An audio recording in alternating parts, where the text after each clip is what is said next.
श्रीधाम नवद्वीपे नदिया बिहारी नदिया श्रवण गौरामा कलिजीव पावन अवतार कलिजीव उद्धारिते आज থেকে 540 বছর পূর্বে শ্রীধাম নদিয়ার মাঝে অবতীর্ণ হলেন আমার বংশধর। হরিনামে রাধা প্রেমে জগৎ জীবকে উদ্ধার করবেন বলে তিনি এসেছেন। শাস্ত্রে কলম দিলেন, রাধা কৃষ্ণ একই আত্মা দুই দেহ ধরি আনন্দে বিলাস সাধন করি।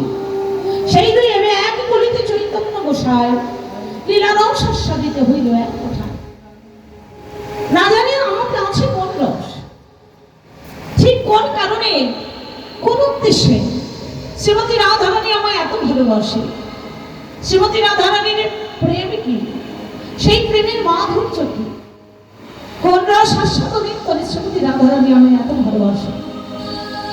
আমি সারসত্যপূর্ণ ভগবান হয়ে বুঝতে পারলাম না ভক্তের সেই ভক্তি রসটি কি, কেমন, কি বস্তু। তত্ত্বজ্ঞ বললেন, ভগবান তুমি যদি ভক্তের ভক্তি রস আস্বাদন করতে চাও তাহলে তুমি আগে ভক্ত হও, কাঙাল হও, ভক্তির চরণে ধুলি মাথায় নাও। ভগবান মনে মনে চিন্তা করলেন, কোথায় গেলে, কার কাছে গেলে কেমন করে ভক্তের চরণ ধুলি পাবো। ভেবে দেখলেন এই ত্রিভুবনে আর কেউ নাই শ্রীমতী রাধারানী ছাড়া চরণ ধুলি দেওয়ার মতো। এই মধুময় শ্রী বৃন্দাবনে একজনই পারে আমার চরণ ধুলি দিতে। আমার গোলকৈশ্বর্যপূর্ণ ভগবান গোলকৈশ্বর্য ত্যাগ করে দিল হীন কাঙালের বেশে। শ্রীমতী রাধারানীর নিকটে ছুটি গেলেন প্রেমময়ী, থাক কৃপাময়ী, তোমার এই চরণে এসেছি আমি নিবেদন জানাই, রাধে গো তোমার নিকটে এলাম আমি ভিক্ষা চাইতে। ভগবান না চাইতে আমার জীবনের সমস্ত কিছু আমি তোমায় দিয়ে দিয়েছি। আমার বলতে আমি কিছুই বাকি রাখি না। কি দেব তোমায়, দেবার মতো আমার আর কিছু না।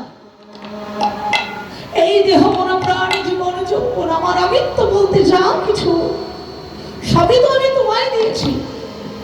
নতুন করে তুমি আমার কি চাও। ভগবানে বললেন, রাধে গো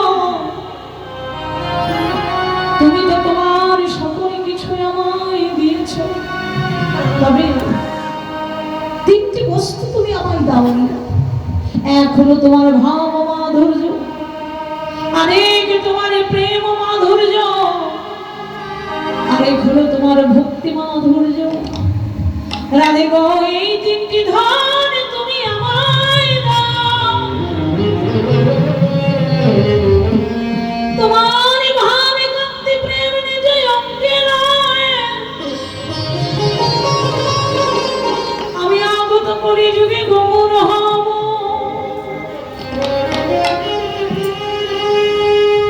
রাধারানী বলছে, বধূ এই জগতে কেউ যদি কারোর কাছে ভিক্ষা চাইতে যায় তাকে দিনের অধিক কাঙাল হতে হয়।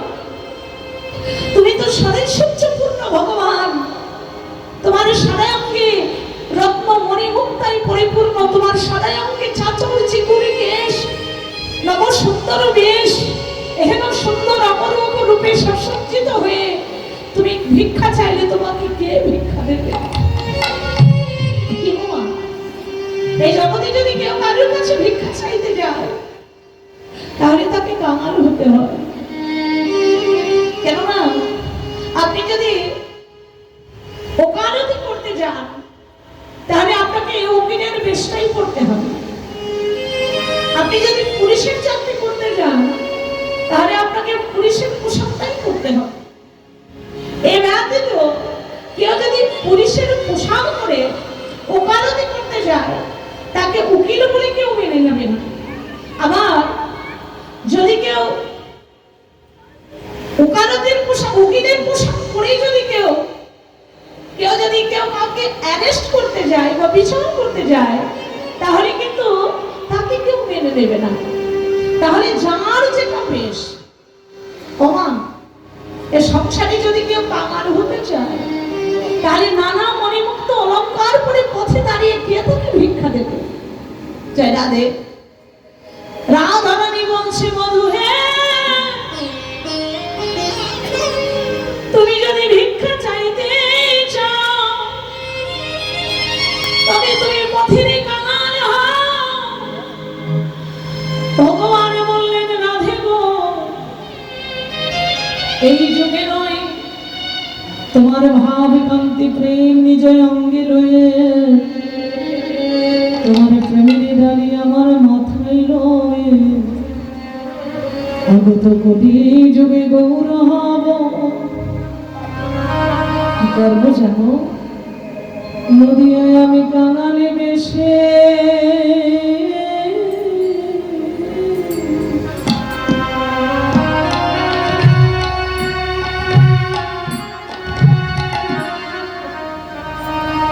কাঙালে বেশে দাঁড়া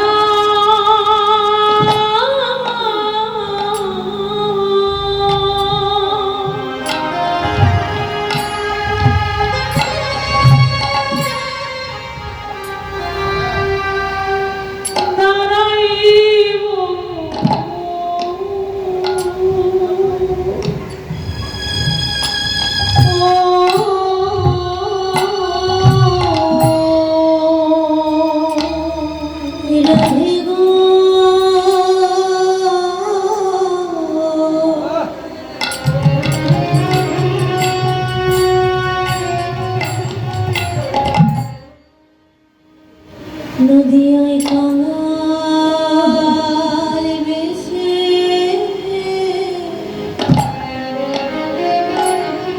হরি হরি বল প্রেমানন্দে হরি বল।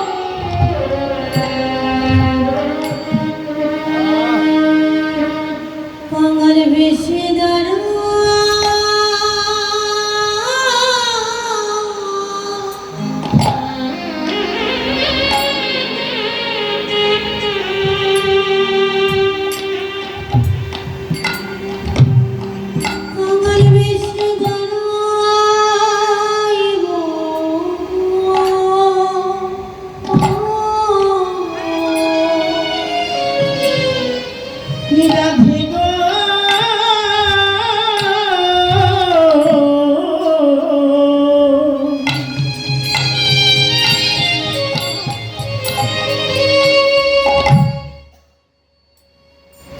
নদিয়ায় আমি কাঙাল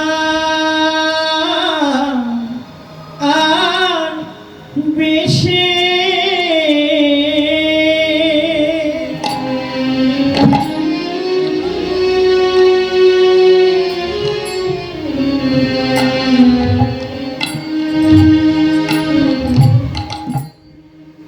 আমি কাঙাল বেশে দাঁড়া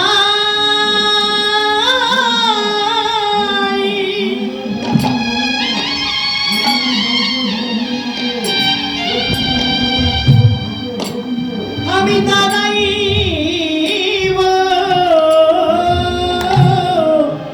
ও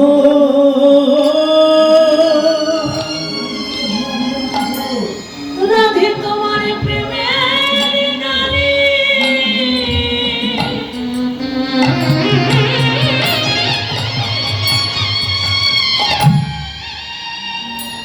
তোমার প্রেমের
নদিয়ায় আমি কাঙা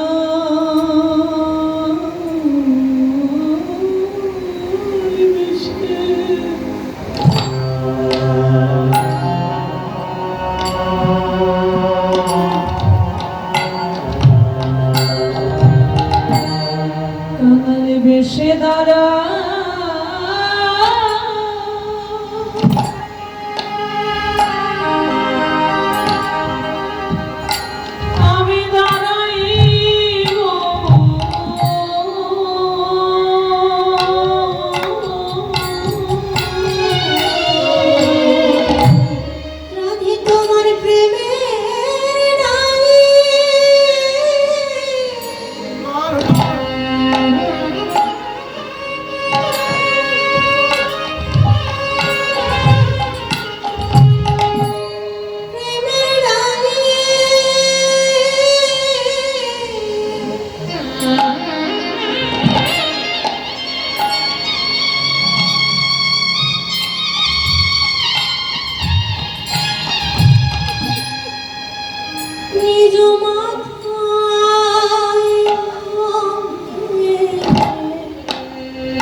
সেদিন ভক্তির চরণে ধুলি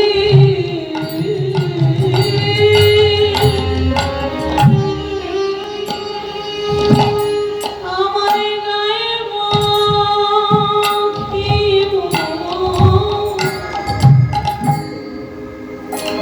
আমি বলি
রাধে আমি দাঁড়াইব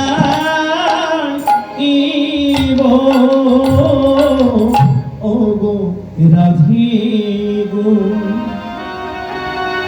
রাধা ভাবে কান্তি নিজ অঙ্কে ধরি রায় অঙ্কে রাহুল ছাপিয়ে ভগবান শুধু আমাদের জন্য প্রেম নিয়ে এলেন না, প্রেমের বন্যা নিয়ে জগৎ জীবকে প্লাবিত করবেন বলে অনন্ত কোটি ব্রহ্মাণ্ডের মালিক শ্রী ভগবান দিনাতে দিনে কাঙালে হয়েছে। শুধু কাঙালে নয়, ভক্তির চরণ ধুলাই গড়াগড়ি গিয়ে জগৎ জীবকে শিক্ষা দিয়ে গেল। হে জীব, নিজে আচরি ধর্ম জীবের শিখায়, আপনি না কইলে ধর্ম জীবের শিখা না যায়। আমি ভগবান হয়ে ভক্তের চরণ ধুলি গায়ে লেপন করলাম। হে জগৎ, তোমরাও ভক্তের চরণ ধরো, আমার হতে আমার নাম করো, নাম হতে আমার ভক্ত করো, ভক্ত হতে ভক্তের চরণে বলো, ভক্তের চরণ হতে ভক্তের চরণে ধুলি আরো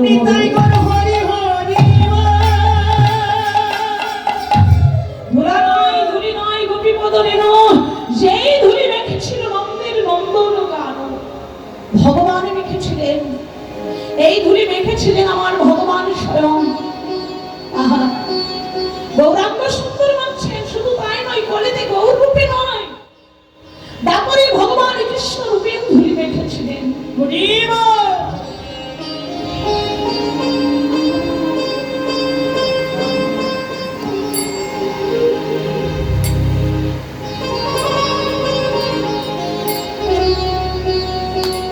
কৃষ্ণ অবতারী ভগবান ধুলি মেখেছিলেন। কবে মেখেছিলেন? রাজা যুধিষ্ঠির যখন রাজস্ব যজ্ঞ করেছিলেন, সবাইকে সমস্ত কিছু কাজের দায়িত্ব দিচ্ছেন, এত বড় যজ্ঞ, এত এত ভক্তের আগমন, কোথায় কাকে কোন কর্মে নিয়োজিত করতে হবে ভগবান নিজ হাত দিয়ে করাচ্ছেন। কিন্তু সকলকে সকল কাজে নিয়োজিত করলেও ভগবান কিন্তু নিজে সক্রিয় হয়ে কোনো কাজ করছে না। দাদা যুধিষ্ঠির ডেকে বললেন, কৃষ্ণ তুমি তো সবাইকে সবকিছু কাজের দায়িত্ব দিলে, তুমি কেন কাজ করছো না?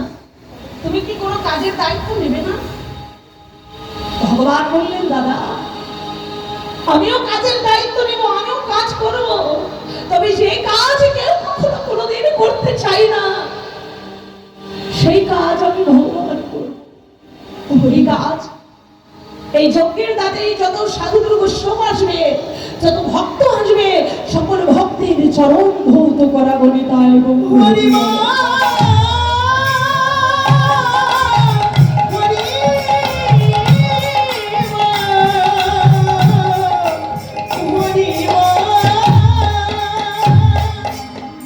হরিবল। বলবার কথা না, তবুও বলতে হয়। হয়তো আপনারা বলবেন যে তুমি বড় কীর্তনীয় হয়েছ, তোমার চরণ ধোয়াতে হবে, তোমার চরণে ধুলি মাখতে হবে। আমি আমার কথা বলছি না। আগেকার দিনে মা যখন যেই গ্রামে যজ্ঞ হতো, যখন যেই গ্রামে সাধুগুরু বৈষ্ণবের আগমন হতো, সেই নামযজ্ঞের দ্বারে গ্রামবাসী ভক্তগণ যারা জল হাতে করে গামছা কাঁধে করে দাঁড়িয়ে থাকতো, কত কত বৈষ্ণব আসবে, কত কত ভক্ত আসবে, সকল ভক্তের চরণ ধৌত করে দেবে। আচ্ছা মা, কেন তারা চরণ ধোয়ায়? কেননা তারা জানতো অনেক জন্মের সাধনার ফলে বৈষ্ণব আসে আমিতে। কোটি জন্মের সাধনায় আজ আমাদের গ্রামে, আমাদের ঘরে সাধুগুরু বৈষ্ণবের চরণ ধুলে পড়েছে। জানি না জীবনে আর কোনোদিন কোনো ভাগ্যে হবে আর সাধুগুরু বৈষ্ণবের পরশ পাবো কিনা। তাই আগের দিনে ভক্ত করে কি করতেন? যজ্ঞের দ্বারে বসে ভক্তের চরণ ধোয়াতেন। এখনকার দিনে আর সেটা দেখা যায় না মা। তবুও দেখবেন কিছু কিছু বৈষ্ণব আজও আছে যাদের ঘরে ভক্তের সম্মান হয়, ভক্তের ঘরে আদর হয়, যত্ন হয়, সবার ঘরে হয় না। বৈষ্ণবের চরণ ধুলি তো সব গ্রামে পড়ে না, সব জায়গাতে পড়ে না। বৈষ্ণবের ধুলি যদি পড়ে গঙ্গার গায়ে, গঙ্গা পবিত্র হয়, ভাগবতে গায়। বৈষ্ণবের চরণ ধুলি যদি গঙ্গার গায়ে পড়ে, গঙ্গা পবিত্র হয়ে যায়।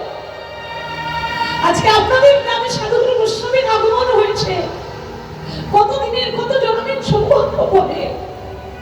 এই যে জায়গায় বৈষ্ণবের চরণ ধুলি পড়লো, জায়গাটা সাধারণ কোনো জায়গা নয়, মহা তীর্থে পরিপূর্ণ হয়ে গেছে। এটা আজ কোন সাধারণ কোনো গ্রাম নয়, এটা তাজপুর গ্রাম নয়, এটা নববৃন্দাবন গ্রাম। কেন? সাধুগুরু বৈষ্ণবের আগমন হয়েছে বলে। তাই সেই ধরে আজকে আমরা পাচ্ছি না। আজকে আমরা বৈষ্ণবকে দেখে হারা করছি, বৈষ্ণবকে আদর যত্ন করতে পারছি না। কিন্তু ভগবান স্বয়ং করেছিলেন, সেই দাপর যুগে দাপর লীলায় ভগবান শিক্ষা দিয়ে গেছেন। রাজস্ব যজ্ঞের দ্বারে ভগবান বসেছেন, হাতে জল নিয়ে বৈষ্ণবের চরণ ধোয়াবেন বলে। যত যত সাধুগুরু বৈষ্ণব আসছেন, সকল বৈষ্ণবের চরণ ধুলি ধৌত করে দিচ্ছেন। এমন সময় কৈলাস থেকে দেবী পার্বতী মহাদেবকে সঙ্গে নিয়ে আসছেন। দূর থেকে দেবাদিদেব মহাদেব লক্ষ্য করলেন, যজ্ঞের দ্বারে দাঁড়িয়ে যিনি চরণ ধোয়াচ্ছেন তিনি আর কেউ নয়, স্বয়ং অনাদিকাদি ভগবান।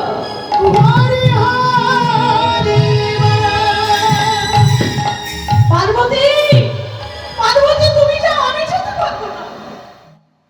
কেন প্রভু? পার্বতী তুমি যজ্ঞের দ্বারে চেয়ে দেখো, কে চরণ ধোয়াচ্ছে? যিনি চরণ ধোয়াচ্ছেন তিনি আর কেউ নয়, গুরুবিহারী স্বয়ং ভগবান।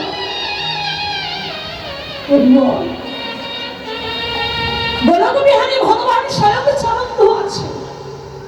তুমি চেয়ে দেখো পার্বতী, আমি তার ভক্ত হয়ে, আমি একজন বৈষ্ণব হয়ে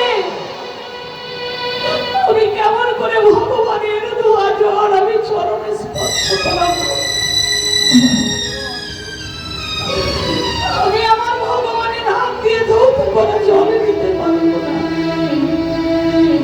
কেননা দেবাদিদেব মহাদেব তিনি ভগবানের শ্রী বিষ্ণুর গুরু এবং ভগবান শ্রী বিষ্ণু তিনি দেবাদিদেব মহাদেবের গুরু, দুজনেই কিন্তু দুজনের গুরু। আর গুরু হয়ে যিনি গুরু সম্বোধন করছেন, গুরুদেবের হাত দিয়ে চরণ ধৌত করা জল নেবে। মহাদেব বলছে পার্বতী তুমি যাও, আমি যেতে পারবো না। দেবী পার্বতী চলে গেলেন। মহাদেব মনে মনে চিন্তা করছেন পার্বতী তুমি তো গেলে, আমি এখন কেমন করে যাব? মহাদেব ছলনা করে একটা কুকুরের রূপ ধারণ করে চলেছে যজ্ঞের দ্বারে। যজ্ঞের দ্বারে প্রবেশ করছে বাবা। আর প্রবেশ পথে ভগবান আমার ভক্তের চরণ ধোয়াচ্ছে উপর হয়ে। আর ওই চরণ ধোয়াতে গেলে কি হয় মা? চরণের দুটি মাঝখানে একটু ফাঁকা পড়ে যায়। আর কুকুরের রূপ ধরে দেবাদিদেব মহাদেব যেই না চরণের মাঝখান দিয়ে যেতে আরম্ভ করলো, ভগবান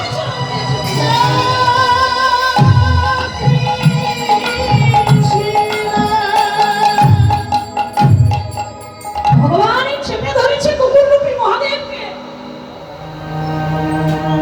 মহাদেব যাচ্ছ কোথায়?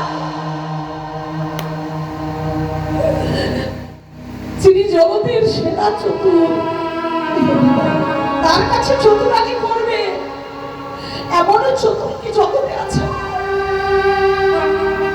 তার কাছে কোনো চতুরানি চলে না, তার কাছে কোনো ছলনা চলে না। জগতে আপনি সকলের কাছে ছলনা করতে পারবেন, অন্যায় করতে পারবেন, অপরাধ করতে পারবেন। হয়তো লোকে আপনাকে ধরতে নাও পারে, বুঝতে নাও পারে, কিন্তু ভগবানের কাছে কেউ ছলনা করতে পারে না। মহাদেব তুমি ছুটে চলেছো কুকুরের রূপ ধরে, তুমি ভেবেছিলে আমি তোমায় চিনতে পারবো না। মহাদেব আমি যে ভক্তের চরণের দাস, আমি যে ভক্ত চরণের কাঙাল, ভক্ত আমার মাতা পিতা, ভক্ত আমার গুরু, ভক্ত জনাই নাম রেখেছে আমায় বাচ্চা কল্প ভক্ত কিনে যে আমার জগতে আর কেউ না। মহাদেব আজ যখন সুযোগ পেয়েছি, 12 জন বৈষ্ণবের শ্রেষ্ঠ বৈষ্ণব তুমি মহাদেব, আমি তোমার চরণ ধৌত করাবো। কুকুর বেশধারী ওই মহাদেবের 4টা চরণ চেপে ধরেছে, ভগবান নয়নের জলে চরণ ধৌত করেছে।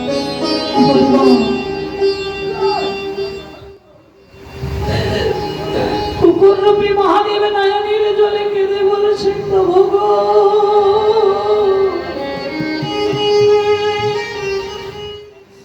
আজ তুমি আমার চরণে ধৌত করিয়ে যেদিনের ঋণী তুমি আমায় করে দিদি।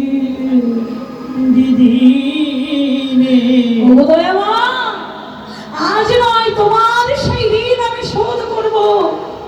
করিতে যেদিনে তুমি গৌর হয়ে দিনাতি দিনে হেরে কামারে বেশে আমার ঘরে ভিক্ষারে ঝুলি লয়ে দাঁড়াইবে, আমি সেদিন নয়নে জলে তোমার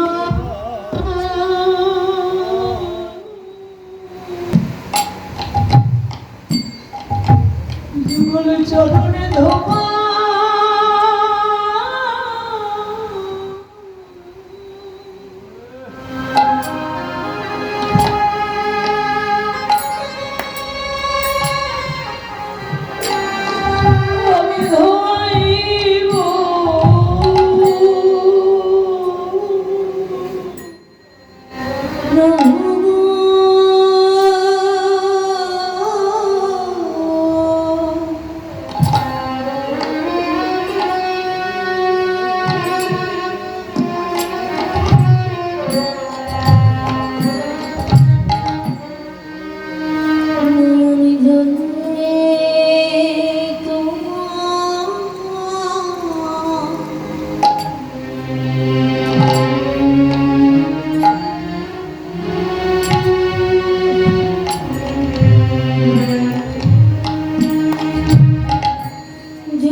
চরণে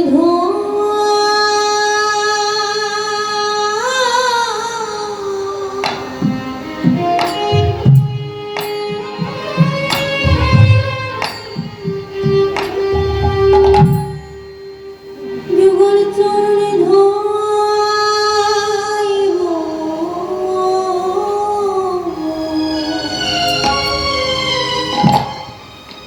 প্রভু গো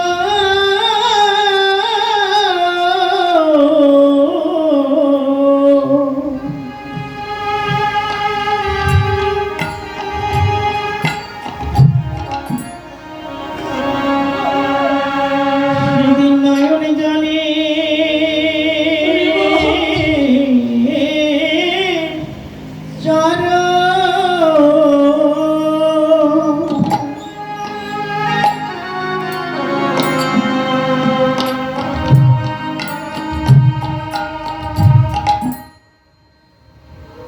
সেদিন নয়ন জলে চরণ ধোয়া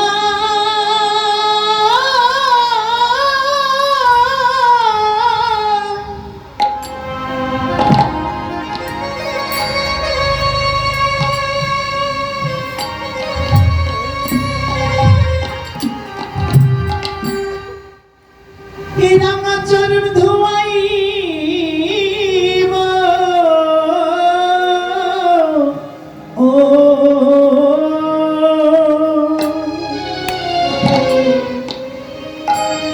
যেদিনে গোবরে রূপে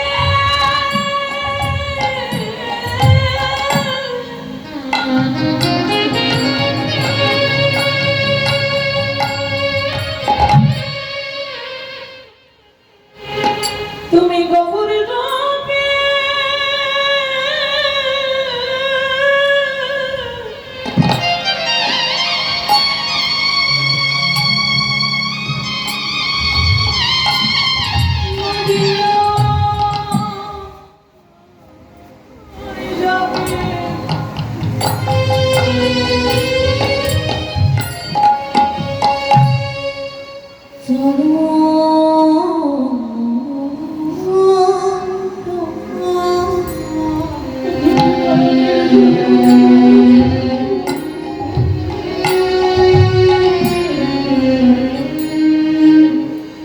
যুগল চরণে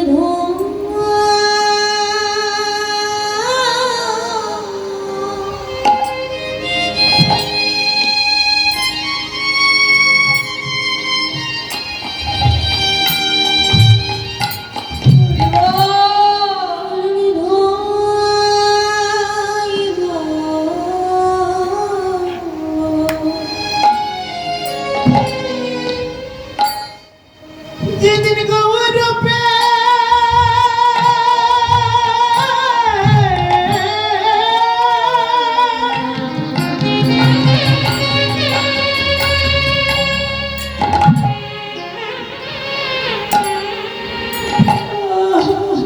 যেদিন গৌরবে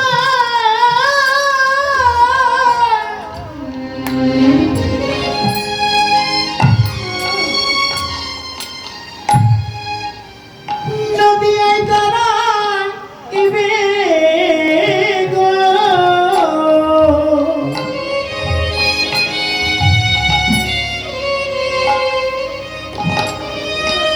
সেদিন আমি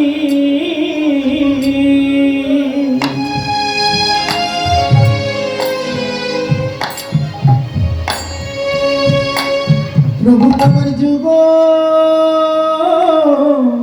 ও চর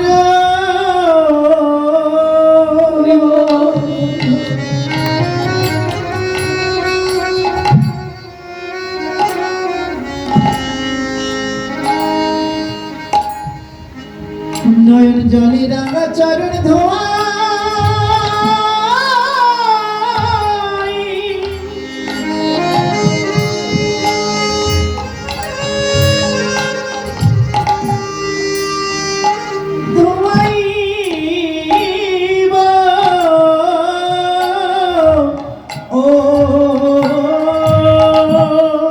সেদিনে কোনো বাধা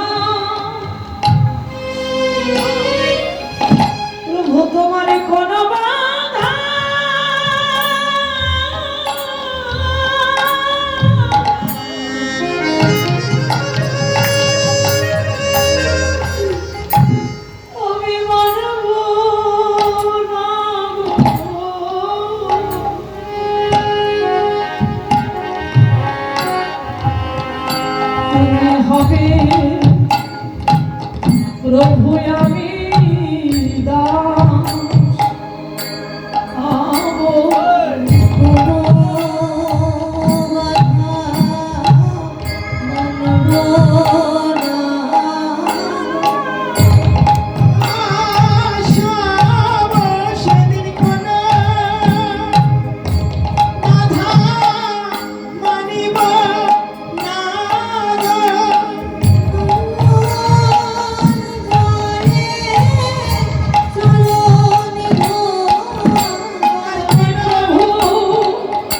হবে আমি দাস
সেদিন আমি নয়ন জলে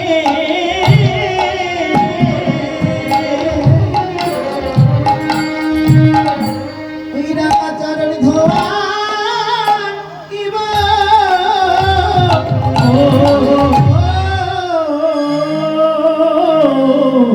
ও ও প্রভু সেদিনে তুমি হবে প্রভু আমি হব তোমার চরণে দাস আমরা যুগল হয়ে তোমার যুগল চরণ ধরব। তোমার ওই রাঙা চরণ আমার কথা মেনে আমার ভগবান এসে সেই প্রতিজ্ঞা সেই বাক্য রক্ষা করেছিলেন নবদ্বীপের মায় যেদিন সন্ন্যাসী হয়ে পুনরায় শান্তিপুরে ফিরে এলো সেদিন শান্তিপুর অদ্বৈত আচার্যের দেহে ভগবান স্বয়ং ভিক্ষানন্দ মেঘে খেয়েছিলেন। সেদিন অদ্বৈত আচার্য নিজের মনের আনন্দে ভগবানের চরণ সেবা করেছিলেন। এই ধনী ভগবান মাগলেন আমাদের মতো জীবকে শিখিয়ে দিয়ে গেলেন। আজকে দেখুন বাবা যে প্রসাদকে আমরা মারিয়ে যাই আমার মতো সামান্য জীবেরা যে প্রসাদকে মারিয়ে যায় ভগবান করেছিলেন কি ভক্তের সেই উচ্ছিষ্ট প্রসাদে নিজে অঙ্গে লেপন করেছিলেন। ও বাবা ভগবান ভক্তের উচ্ছিষ্ট লেপন করলেন ওই রাজস্ব যজ্ঞে যত বৈষ্ণবরা সেবা করলেন আর সেই উচ্ছিষ্টগুলি ভাগাড়ে ফেলে দেওয়া হলো। ভগবান চুপি চুপি গিয়ে সেই বেঁচে যাওয়া উচ্ছিষ্টগুলি গায়ে মাখলেন। যুধিষ্ঠির দাদা ডেকে বলছে কি কৃষ্ণ তুমি চরম ধ্বংস করবার দায়িত্ব নিলে আমি তোমায় কিছু বলিনি কিন্তু তুমি আজ ভক্তের এই উচ্ছ্বাসগুলি গায়ে মাখছো এমন কেমন দশা এ কেমন কথা। ভগবান বলছে দাদা আমি যে বৈষ্ণব অপরাধের অপরাধী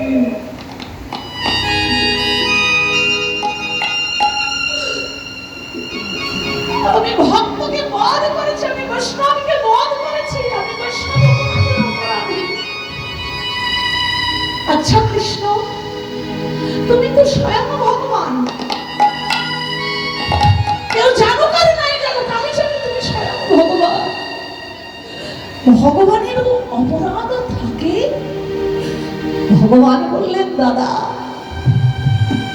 আমি যে অপরাধ করেছি দাদা আমি এই যুগে নয় ত্রেতা যুগে অপরাধ করেছিলাম রাবণের মতো একজন মহাবিশ্বামীকে বধ করে।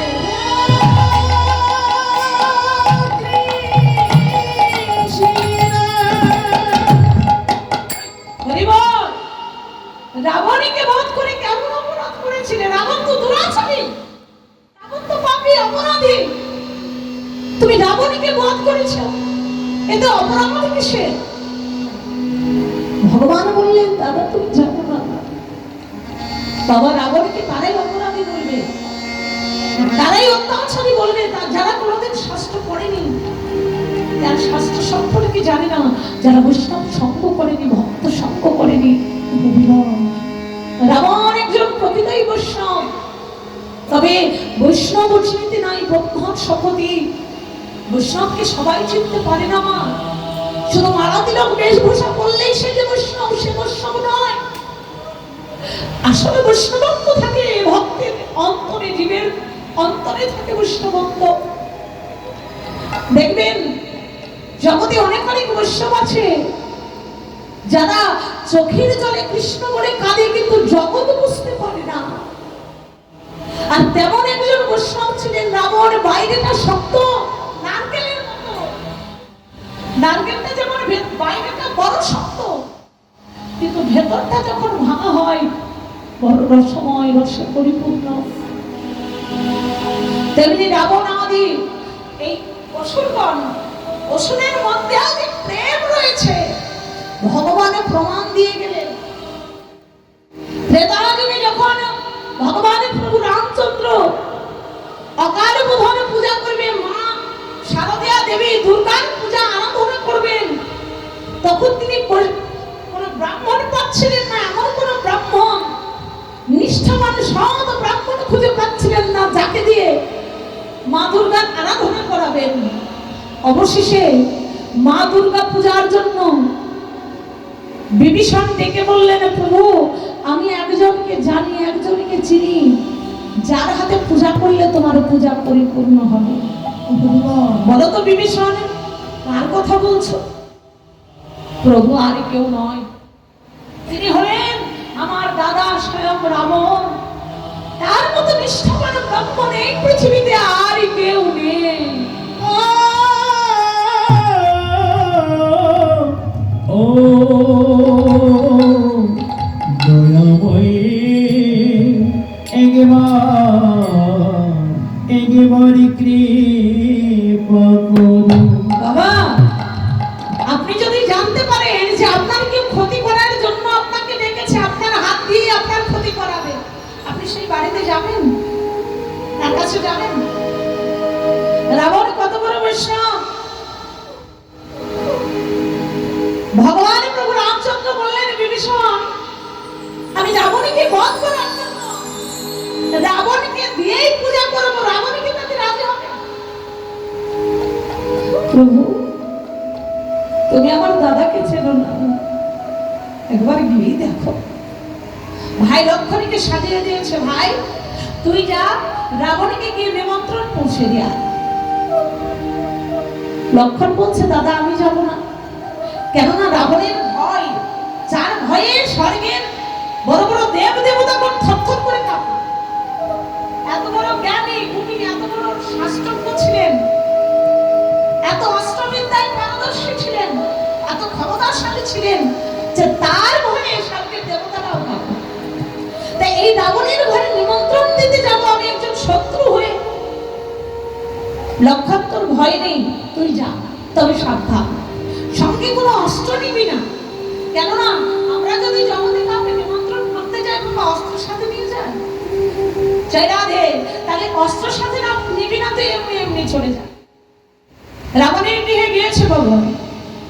রাবণ তখন গৃহে ছিল না, ছিল রাবণের স্ত্রী মন্দাত্তরী, দুটি চোখের জলে কাঁদছে, সন্তান সত্যি কাতর হল। আর যেই না লক্ষণকে দেখেছে, নিজ সন্তানে গেলে মন্দাত্তরী লক্ষণকে বুকে টেনে নিয়েছে, নিজ কোলে বসিয়ে জলে দিয়ে ওই লক্ষণের চরণ ধৌত করাচ্ছে। চরণ ধৌত করে আসনে বসতে দিয়েছে। লক্ষণ আমার স্বামী তো নেই, তবে এখনই আসবে। সাধ্যমতো লক্ষণের সেবা করছে, আর এইদিকে রাবণ এসে উপস্থিত। রাধে কত বড় বৈষ্ণব তিনি! ডেকে বললেন, মন্দারদরি আচ্ছা লক্ষণ এসেছে, লক্ষণকে ঠিকঠাক সেবা করেছ? লক্ষণের চরণ দুখানে ধুইয়েছ।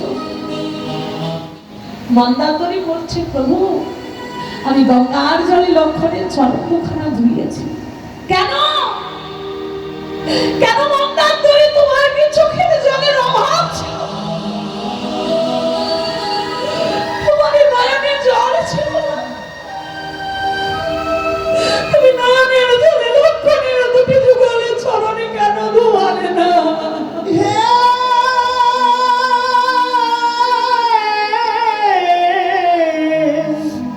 দয়াময় কেন ধোয়ালে না? বলিব কত বড় বৈষ্ণব! লক্ষণকে বলছে, লক্ষণ নিমন্ত্রণ করতে এসেছি, সাই আমার কাছে আয়। আমি তো একজন পুত্রহারা পিতা। আজ থেকে তোকে দেখে আমার মনে হলো তুই আমার পুত্র সম, তুই আমার পুত্র। আয় লক্ষণ, আমার বুকে আয়। নিমন্ত্রণ দিতে এসেছিস আমি জানি, কেননা তিনি তো মহাজ্ঞানী, রাবণ মহাজ্ঞানী। বললেন তুই নিমন্ত্রণ দিতে এসেছিস। আচ্ছা লক্ষণ, ভয় পাচ্ছিস কেন?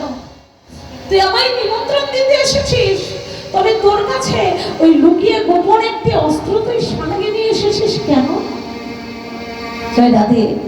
কত বড় তত্ত্বজ্ঞানী হলে, কত বড় মহাজ্ঞানী দূরদর্শী হলে এই কথাটি বলা যায়।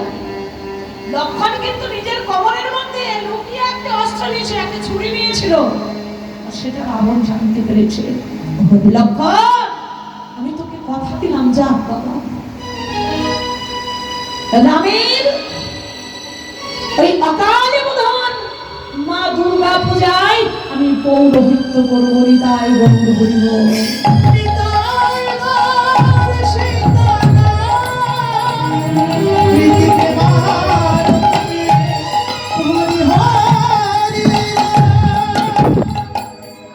সত্যিই বাবা বৈষ্ণব। আর বৈষ্ণবকে চেনা যায় না, সত্যই চেনা যায় না। তবে মা বৈষ্ণবকে চেনা না গেলেও এই যে সাধুগুরু বৈষ্ণবের বাজারে এসেছেন, যে ভক্তের নয়নে দেখবেন প্রেমাশ্রু, যার বদনে দেখবেন হরিনাম, যে জনে কৃষ্ণ রস সুধা পান করতে ভালোবাসে, যে ভক্ত একনিষ্ঠ হয়ে হরিনাম কীর্তন শ্রবণে করে, এই আসরে উপবেশন করা সমস্ত ভক্তের ধুলি মাঝে মাঝে মারবেন। আর ধুলি মারতে মারতে দেখবেন একজন পরম বিষ্ণবের কৃপা হয়ে গেছে। তাই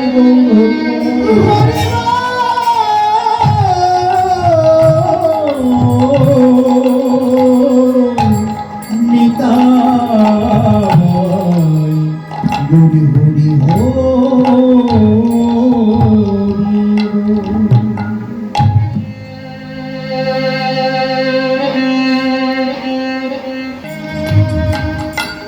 আজ ভগবান গৌর হরিনাম সে ধাম নদীয়ার মাঝে দিনতি দিনহীন দামার বেশে ভক্তের চরণ ধুলি অঙ্গে মেখে সুরধুনি গঙ্গার কুলে বাহু তুলে আজ হরিনাম গাইছে।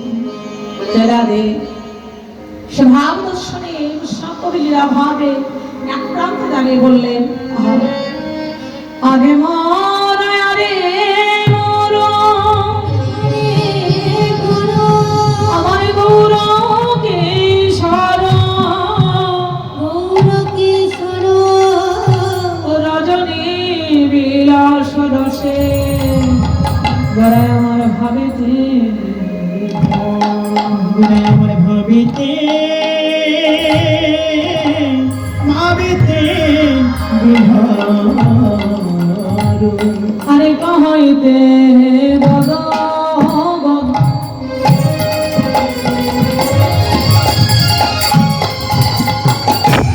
কহইতে গদ গদ কহইতে না পারে রে। আহা পাহাইতে গদ পাদ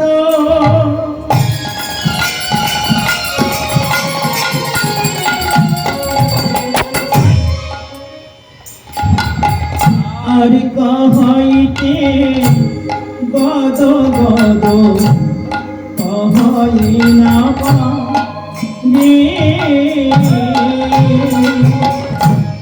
নিরজন রে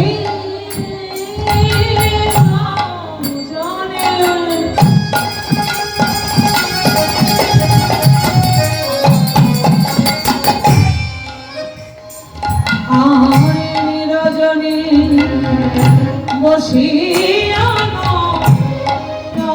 জল ভাবে নিরজনে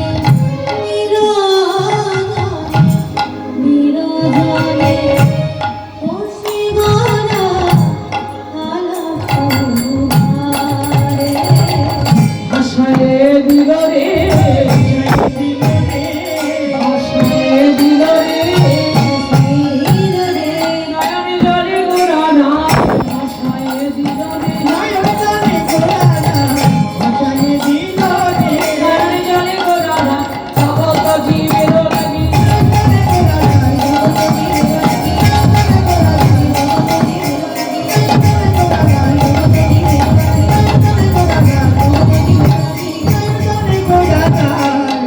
ভাষায় দিল রে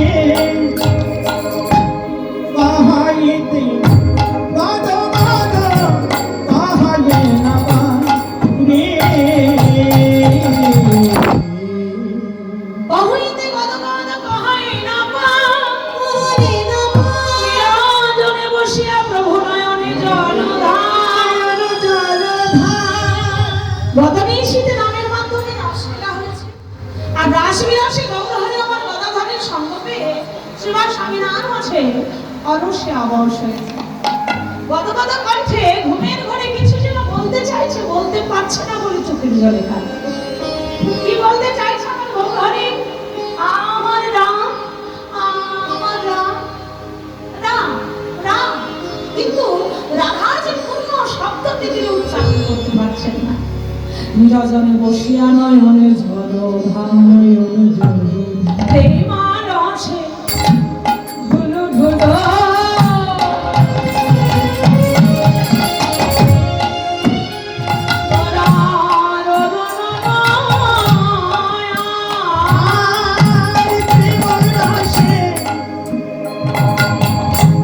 ঢুলু ঢুলা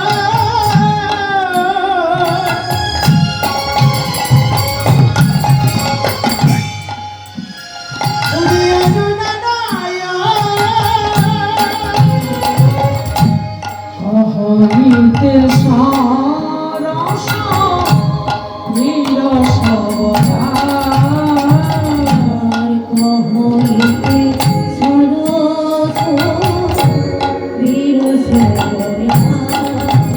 ওরান সরস বদন নিরস সরস পাদন বিরসার কৃষ্ণ কথা কইতে কইতে সরস বদন নিরস কৃষ্ণ কথা কইতে কইতে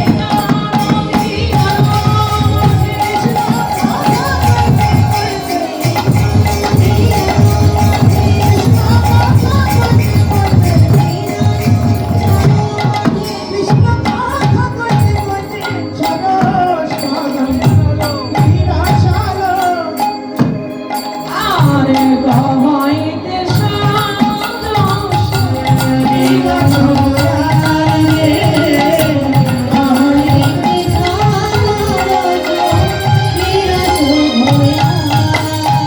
আজ মধুরে কৃষ্ণ কথা বলতে বলতে এই গৌরহরে বদনটা যেন বিরস হয়ে গেল পহাড়িতে সরস বিরস বয়ান হবে না কেন সারা নিশি বেঁচে গিয়ে প্রভু আমার ভাবে বিভোর আচ্ছা মা কেউ যদি নিশিতে জেগে থাকে তাহলে সকালবেলায় তার পরিস্থিতি কেমন হবে হ্যাঁ আমার প্রভু তাই হয়েছে সারা রাত্রি লীলা করেছেন আর ভোরবেলা ঢুলু ঢুলু করছেন তখনই তো সারা সবে বিরস বয়ান ভক্তগণ ডেকে বলছে প্রভু তোমার এমন ভাব যে সইতে নারী তোমার মধুর বদন দর্শনে আমাদের অভ্যাস তুমি আমাদের মধুর করে হরিনাম শোনাও তাতে আমাদের আনন্দ হয় কিন্তু তুমি যদি বিরস বদনে বসে লাগে না।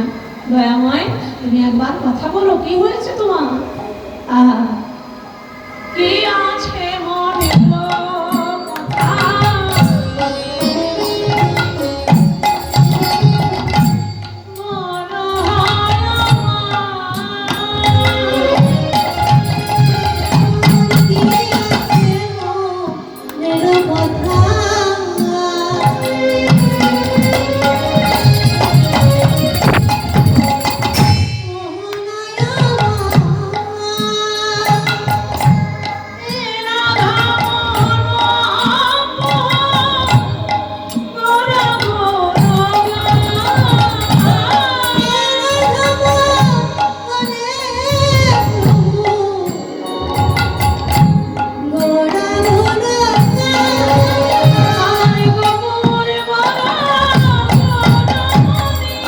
গৌরী বলো গুণময়ী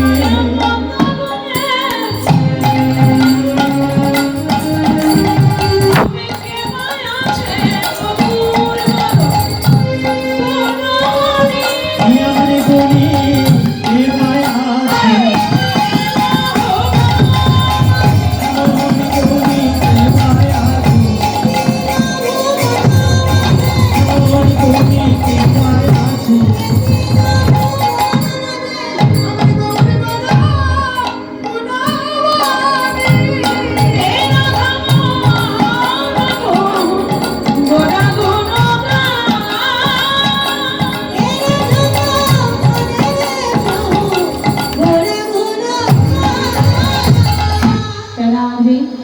স্মরণ ছিলাম সে ধাম নবদ্বীপ লীলা।